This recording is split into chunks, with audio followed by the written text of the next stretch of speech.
नमस्कार, बहुत स्वागत है आप सभी का। आप देख रहे हैं एबीपी गंगा। मैं हूं आपके साथ जया मिश्रा। नमस्कार, मैं हूं आपके साथ गुंजन दीक्षित। सुबह के 9 बज चुके हैं, वक्त हो चुका है सुनो यूपी के मॉर्निंग एडिशन का। और चलिए अब सुनो यूपी के मॉर्निंग एडिशन की शुरुआत करते हैं और सबसे पहले आपको बड़ी जानकारी दे दें। जयंत चौधरी ने जनता के नाम लिखी चिट्ठी। सरकार ने किसानों की आवाज को दबाने का काम किया। सत्ताधारी लोगों ने सामाजिक उन्माद फैलाया है। जयंत चौधरी ने बयान दिया और मौजूदा सरकार में दलितों के खिलाफ अत्याचार बढ़े, महिला सुरक्षा भी सवालों के घेरे में है। ये तमाम आरोप सरकार पर जयंत चौधरी ने लगाए और कहा कि मौजूदा समय में दलितों के खिलाफ अत्याचार बढ़े, महिला सुरक्षा भी सवालों के घेरे में है।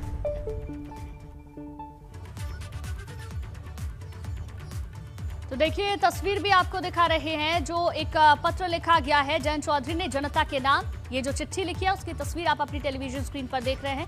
सरकार ने किसानों की आवाज को दबाने का काम किया है। इस चिट्ठी में लिखा गया है, सत्ताधारी लोगों ने सामाजिक उन्माद को फैलाया है, दलितों के लिए कोई काम नहीं हुआ है। मौजूदा सरकार में दलितों के खिलाफ अत्याचार बढ़े हैं, महिला सुरक्षा भी सवालों के घेरे में है। इस तरीके से एक चिट्ठी लिखी गई है जयंत चौधरी की ओर से जनता के लिए। दुर्भावनाओं और कुशासन के कारण आज जो स्थिति बनी है, ये कहते हुए जयंत चौधरी इस चिट्ठी में नजर आए हैं।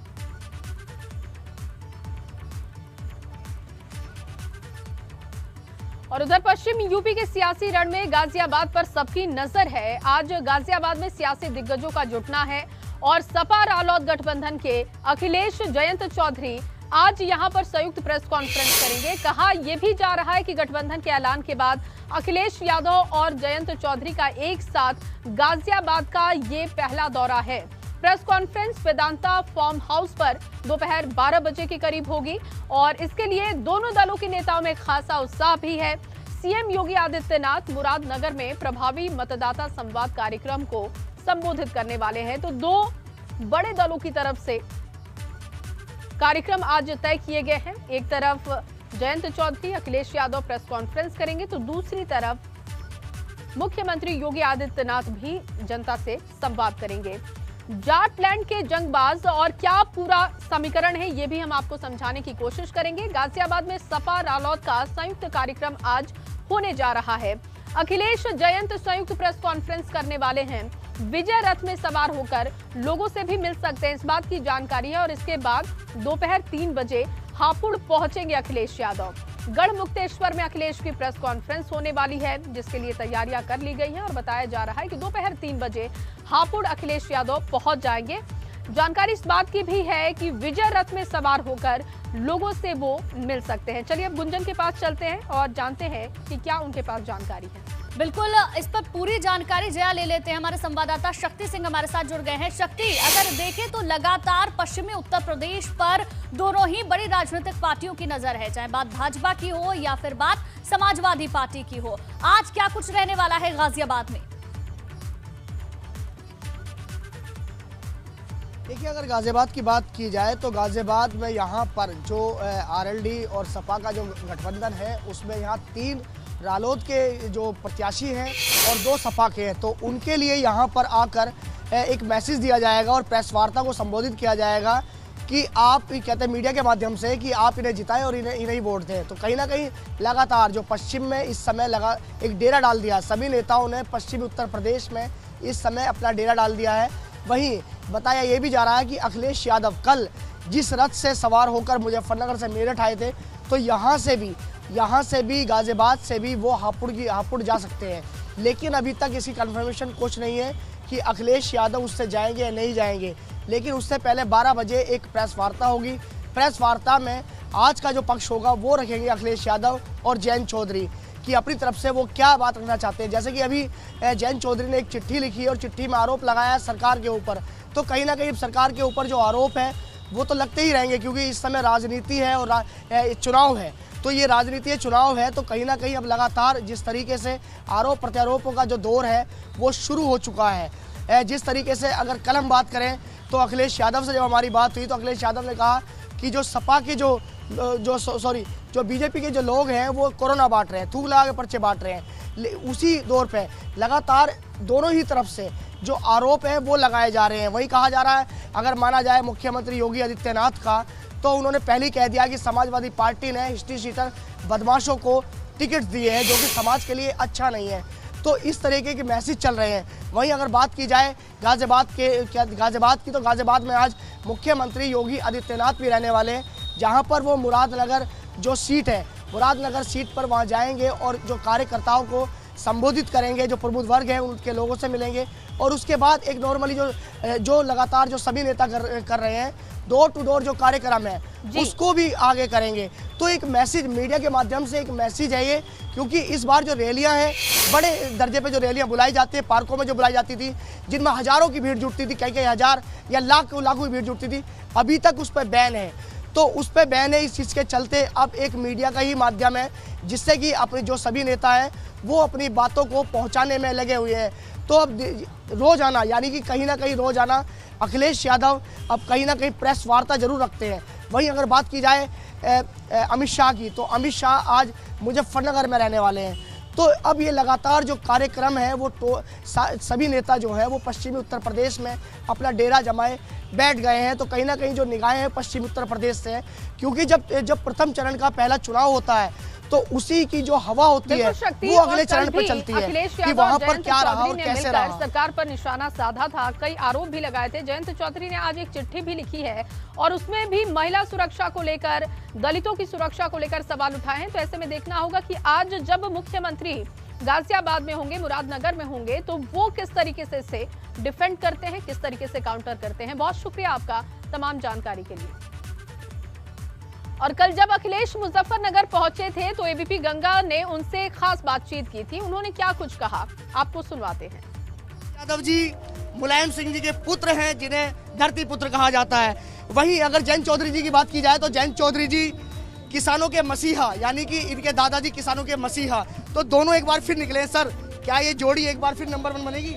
ये समाजवादी पार्टी और आरएलडी का गठबंधन परिवर्तन ला रहा है और किसानों के सम्मान के लिए, किसानों के हक के लिए दोनों मिलकर के आगे आए हैं।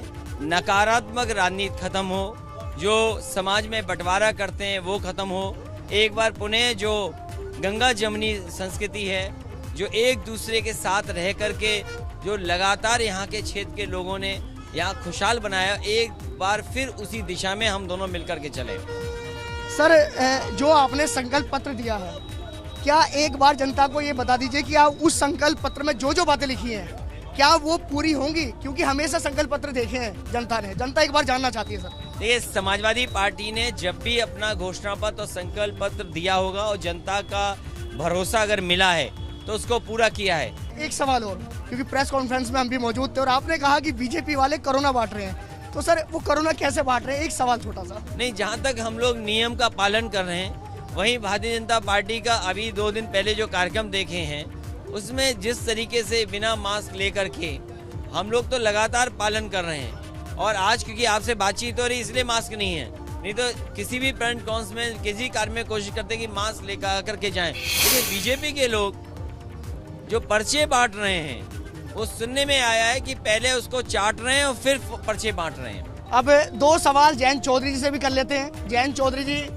पश्चिमी उत्तर प्रदेश में आपकी पार्टी का एक बड़ा रसूख है और पहले से रहा है, और एक बार फिर अब आप मैदान में हैं, तो इस बार ये जोड़ी क्या नंबर 1 बनेगी? वही फिर एक सवाल ये जनता तय करेगी। सवाल ये है कि हम दोनों की सोच साफ है और हम कोशिश कर रहे हैं कि उत्तर प्रदेश में एक नया विकास हम करें, जो परिवर्तन जनता चाहती है। मूलभूत जो हमारी संविधान, जो हमारी समस्याएं हैं प्रदेश की, जो चुनौतियां हैं, उनसे हम मुकाबला करना चाहते हैं। लेकिन इस बार ये विचारधारा कितनी लंबी चलने वाली है, कि राजनीति में हमेशा पता नहीं चलता कि कौन किसके साथ, कौन किसके खिलाफ। मैंने कल उसमें एक डायलॉग बोला था और वो सच्चाई है। मैं ऐसे पलटने वाला नहीं हूँ, सोच समझ के और लंबे दौर मैं चवन्नी नहीं हूँ कि पलट जाऊँ, जो आपने कहा था। जी, तो देखिए, ये जयंत चौधरी और अखिलेश जी की जो जोड़ी है, ये जोड़ी अब नंबर 1 बनने जा रही है, ऐसा कहना। कैमरामैन रावत के साथ एबीपी गंगा के लिए मैं शक्ति सिंह। तो पश्चिमी उत्तर प्रदेश के रण में जयंत और अखिलेश आज लगातार दूसरे दिन भी साथ साथ हैं। कल अखिलेश के लखनऊ से वाया दिल्ली और मुजफ्फरनगर पहुंचने के दौरान जमकर सियासत भी हुई। अखिलेश ने मुजफ्फरनगर में सत्ता पक्ष को भी निशाने पर लिया।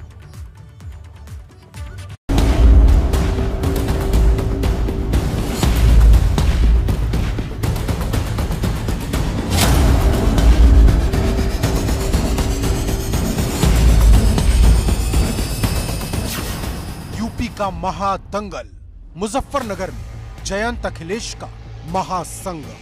बहुत लोग संशय भी लगा रहे थे संगम होगा कि नहीं, लेकिन हमारा तो संगम पहले ही हो चुका है। लाल टोपी के बाद अखिलेश का लाल पोटरी वाला ऐलान। मैं जेब में एक पोटली लेके चलता हूँ, लाल टोपी और लाल पोटली। ये अन्नदाता के पक्ष में हराने के लिए, उन्हें भगाने के लिए अन्न संकल्प लेकर के चलता हूँ मैं। 22 की चुनावी जंग में अखिलेश की हुंकार, हेलीकॉप्टर रोकने पर सीधा प्रहार। मैं कई घंटे हेलीकॉप्टर में बैठा था, रिफ्यूल कराना पड़ा, उसके बाद मैं आपके बीच में पहुंचा हूँ। मैं धन्यवाद देता हूँ जिसकी भी कृपा से मैं आपके पास पहुंचा हूँ। ये वही मुजफ्फरनगर की धरती है जिसने 2017 के विधानसभा चुनाव के नतीजे बदल दिए थे और यूपी की गद्दी पर भाजपा का कमल खिला दिया था। अब इसी मुजफ्फरनगर से अखिलेश यादव और जयंत चौधरी ने 22 की जंग का बिगुल बजा दिया है। नकारात्मक सोच को हमेशा नकारा है, इस चुनाव में भी नकारात्मक सोच को नकारने का काम करेंगे और मुझे उम्मीद है कि इस बार ऐतिहासिक जीत होने जा रही है। आरएलडी और समाजवादी पार्टी मिलकर के उत्तर प्रदेश से भारतीय जनता पार्टी का सफाया कर। अखिलेश यादव और जयंत चौधरी की साझा प्रेस कॉन्फ्रेंस शाम करीब 4:30 बजे शुरू हुई, जबकि अखिलेश को मुजफ्फरनगर 1:15 बजे तक पहुंचना था, लेकिन किन्हीं कारणों से अखिलेश का हेलीकॉप्टर दिल्ली में ही फंस गया, वक्त पर उड़ नहीं पाया, जिसको लेकर अखिलेश ने एक ट्वीट किया और भाजपा पर निशाना साधा। इस ट्वीट के बाद अखिलेश ने एक और ट्वीट किया जिसमें अखिलेश ने लिखा, सत्ता का दुरुपयोग हारते हुए लोगों की निशानी है। समाजवादी संघर्ष के इतिहास में ये दिन भी दर्ज होगा। ये उड़ान भरने से ठीक पहले का ट्वीट था। देरी का कारण मुझे नहीं बताया गया। मैं कई घंटे हेलीकॉप्टर में बैठा था, रिफ्यूल कराना पड़ा, उसके बाद मैं आपके बीच में पहुंचा हूं। पश्चिमी यूपी में इस बार सपा रालोद गठबंधन की भाजपा से सीधी लड़ाई है और मुजफ्फरनगर की धरती से अखिलेश और जयंत ने अपने गठबंधन के रंग को और ज्यादा गाढ़ा कर भाजपा को सीधा जवाब दे दिया है कि ये मजबूती का जोड़ है, इतनी जल्दी टूटने वाला नहीं।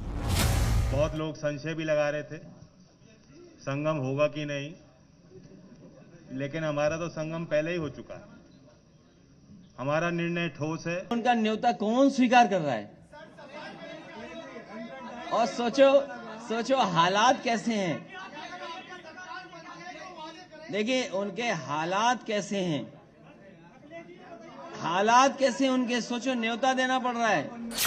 गौरतलब है कि मुजफ्फरनगर में सपा और रालोद ने सभी 6 सीटों पर हिंदू उम्मीदवारों को टिकट दिया है। राजनीति के जानकारों की माने तो ये गठबंधन का बड़ा दांव है, क्योंकि 42% मुस्लिम आबादी होने के बाद भी कादिर राणा जैसे नेता सपा में शामिल हो गए, लेकिन चुनाव नहीं लड़ रहे हैं।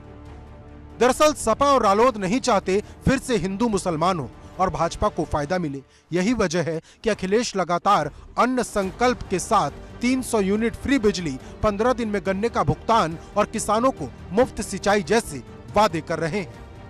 समाजवादी पार्टी ने बिजली के क्षेत्र में कहा है कि 300 यूनिट मुफ्त होगी, गन्ने का भुगतान 15 दिन के अंदर होगा और किसान को कभी भी 15 दिन से ज्यादा इंतजार नहीं करना पड़ेगा। लेकिन मुद्दे की बात यह है कि क्या सपा और रालोद का ये गठबंधन वोट ट्रांसफर कर पाएगा, क्योंकि गठबंधन को लेकर अखिलेश का रिकॉर्ड ठीक नहीं रहा। हालांकि अखिलेश और जयंत को भरोसा है कि इस बार कोई गलती नहीं होगी। गंगा जमुनी संस्कृति को मिल करके आगे बढ़ाने का काम कर रहे हैं, नेगेटिव पॉलिटिक्स को खत्म कर रहे हैं, नकारात्मक पॉलिटिक्स को खत्म कर रहे हैं और समाजवादी पार्टी आरएलडी मिलकर के, यहाँ सवाल ये नहीं किसको टिकट मिला किसको नहीं मिला, हम दोनों मिलकर के किसानों के हक और सम्मान के लिए लगातार आगे बढ़ते रहेंगे, लगातार संघर्ष का रास्ता अपनाएंगे। ऐसे में बड़ा सवाल यह है कि क्या जयंत और अखिलेश की युवा जोड़ी भाजपा के विजय रथ को रोक पाएगी, क्योंकि एक तरफ जयंत और अखिलेश की जोड़ी है तो दूसरी तरफ पीएम मोदी, गृह मंत्री अमित शाह, सीएम योगी जैसे महारथी। मतलब लड़ाई एकदम नेक टू नेक है, लेकिन शह और मात के खेल में कौन जीतेगा और कौन हारेगा, इसका फैसला 10 मार्च को होगा। Bureau report, ABP Ganga. इसी बीच आगरा से बड़ी खबर, जहां 31 जनवरी को विश्वासघात दिवस मनाएगी भाकियू। भाकियू ने किसानों से की है जिला मुख्यालय पहुंचने की अपील। जिला मुख्यालय पर किसान संगठनों से प्रदर्शन करने की अपील की है। तो ये बड़ी खबर आपको बता दें, जहां 31 जनवरी को यानी कि अब से 2 दिन बाद भाकियू ने किसानों से जिला मुख्यालय पहुंचने की अपील की है और वहां पर प्रदर्शन किया जाएगा। बात बड़ी खबर की, ओम प्रकाश राजभर के खिलाफ केस दर्ज कराने का मामला सामने आया, जिसमें एसीजेएम कोर्ट ने चिन्हट थाने से रिपोर्ट को तलब किया है। ओम प्रकाश राजभर के खिलाफ अभद्र भाषा प्रयोग करने का आरोप है। लखनऊ के प्रमोद पांडे ने एसीजेएम कोर्ट में अर्जी दाखिल की थी।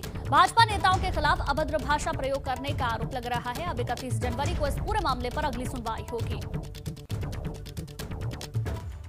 वहीं यूपी में पहले चरण का चुनाव भाजपा के लिए नाक का सवाल बना हुआ है, क्योंकि पहले चरण में सबसे ज्यादा पश्चिम यूपी के जिलों में मतदान होना है और यहां का जाट और किसान लगातार भाजपा का विरोध कर रहा है, जिसको लेकर भाजपा के रणनीतिकार अमित शाह, भाजपा अध्यक्ष जेपी नड्डा और सीएम योगी लगातार पश्चिम यूपी का दौरा कर माहौल को साधने में जुटे हुए हैं। लगातार चौथे दिन यानी कि आज पश्चिम यूपी में भाजपा के दिग्गज चेहरे दिखाई देंगे।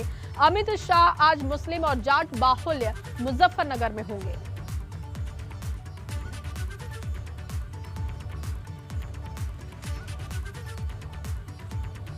और ज्यादा जानकारी के साथ हमारे 2 संवाददाता हमारे साथ जुड़ गए हैं। मुजफ्फरनगर से बलराम पांडे हमारे साथ जुड़ गए हैं और बागपत से सनुज शर्मा हमारे साथ जुड़ गए हैं। पहले बलराम, आप ही के पास आते हैं, क्योंकि मुजफ्फरनगर का रण इस बार काफी मजबूत भी नजर आ रहा है, लेकिन ये मजबूती समाजवादी पार्टी की ओर होगी या फिर भारतीय जनता पार्टी की ओर, ये नहीं कहा जा सकता, क्योंकि दोनों ही पार्टियां लगातार अपना पूरा दम यहाँ पर लगा रही हैं। क्या जानकारी वहां से?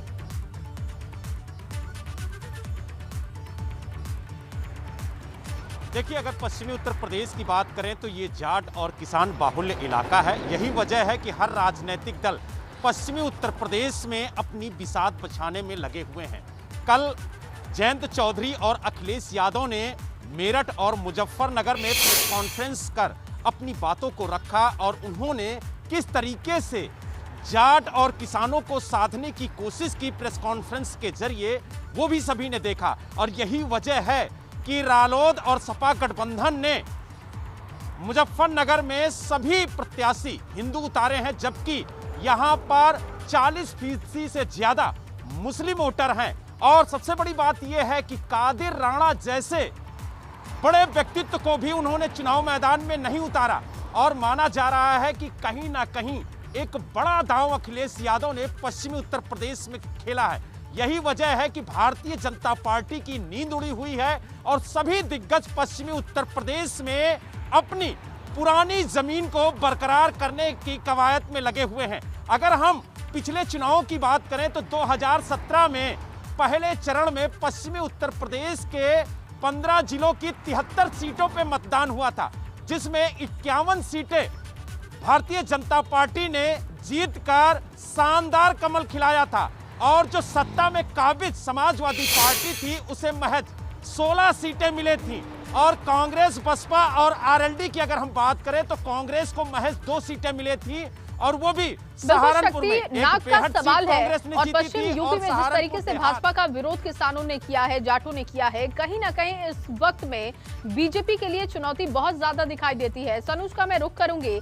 सनुज, क्योंकि बागपत में मुख्यमंत्री योगी आदित्यनाथ का भी दौरा है, मैं आपसे समझना चाहूंगी क्या पूरा कार्यक्रम रहने वाला है और किस तरीके की तैयारी भाजपा की दिखाई दे रही है बागपत में?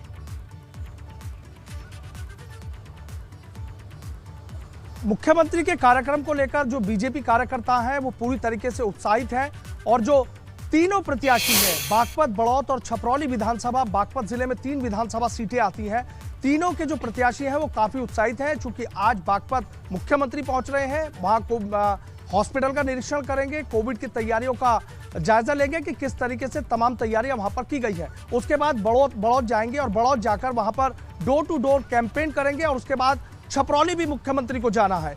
ऐसे में तमाम जो कार्यकर्ता हैं वो काफी उत्साहित हैं और सबसे बड़ी बात यह है कि देखिए, ये मुख्यमंत्री आज बागपत में है, अमित शाह मुजफ्फरनगर में है, मेरठ में स्मृति ईरानी है, बीजेपी के तमाम दिग्गजों ने पूरी ताकत झोंक दी है। हमें इस बात को भी समझना होगा कि अमित शाह सबसे पहले कैराना गए थे और वहां पर पलायन का मुद्दा उन्होंने उठाया था और आज वो उस मुजफ्फरनगर की धरती पर जा रहे हैं जहां से 2013 के जो दंगे हुए थे उसके बाद सबसे ज्यादा राष्ट्रीय लोकदल को नुकसान उठाना पड़ा था और बीजेपी को सबसे ज्यादा फायदा हुआ था। ऐसे में अमित शाह मुजफ्फरनगर पर खास फोकस किए हुए हैं। अखिलेश यादव और जयंत चौधरी ने मुजफ्फरनगर से इसीलिए अपने चुनावी आगाज की शुरुआत की और इसीलिए उन्होंने वहां पर संयुक्त प्रेस कॉन्फ्रेंस की ताकि लोगों को यह बताया जा सके कि गठबंधन मजबूत है, पुरानी चीजें भूल जाइए, नई चीजों को लेकर साथ आगे बढ़िए, दोनों की सोच एक है। तो ऐसे में बीजेपी के तमाम दिग्गज बीजेपी के पक्ष में माहौल बनाने की कोशिश कर रहे हैं और दो युवा चेहरे गठबंधन के सहारे अपनी नैया पार लगाने की कोशिश कर रहे हैं। चुनावी नतीजे क्या होंगे ये तो देखना होगा, आने वाला वक्त तय करेगा। लेकिन इतना जरूर है कि इस समय चुनावी माहौल बिल्कुल अपने चरम पर है क्योंकि पहले फेज का चुनाव होना है और पहले फेज के मार्च को जब नतीजे आएंगे तो पता चलेगा कि आखिर जितना दम भारतीय जनता पार्टी ने लगाया क्या उसका फायदा हुआ या गठबंधन जो दावे कर रहा है उन दावों में कितना दम है, ये भी 10 मार्च को ही पता चलेगा। बहुत शुक्रिया आप दोनों का।